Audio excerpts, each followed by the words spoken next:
জায়েদ খানের ছোট ভাইয়ের ডিগবাজি।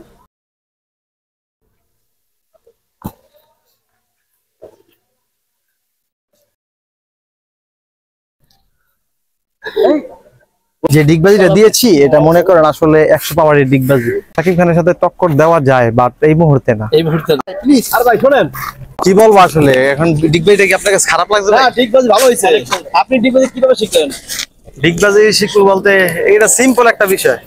কিভাবে যে আপনি তো মাওলানা, দেখার তো কথা না। চিত্র জগতের জিনিস মাওলানা, সিম্পল একটা বিষয় ডিগবাজি। ঠিক জায়েদ খানের ডিগবাজি কোথায় দেখলেন ভাই ক্যাপ্টেন দেন তো।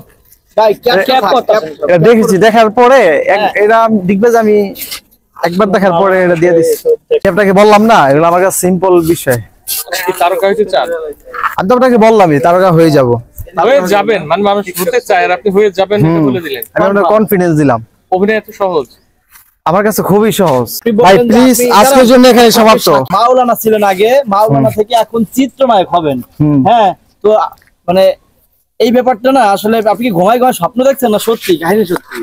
আপনি একটু লাইনে থাকেন ভাই, কারণ আমি আসলে মুখে বলতে কোনো জিনিস প্রস্তুত না, আমি কাজে বিশ্বাসী। আমি কারোর সাথে কথা বলি না ভাই, সে আমার পেছনে আসবে। সে আপনার পেছনে আসবে মানে আপনি এমন কিছু করে ফেলবেন কতদিনের ভিতরে? এটা তো বুদ্ধিজীবী জায়গা না। আপনাকে এখানে বলে গেলাম বড় বড় বুদ্ধিজীবী যারা আছে ডিরেক্টর তারা আসবে, নরমাল গুলা না। সাকিব খানের সাথে টক্কর দেওয়া যায় বাট এই মুহূর্তে না। এই মুহূর্তে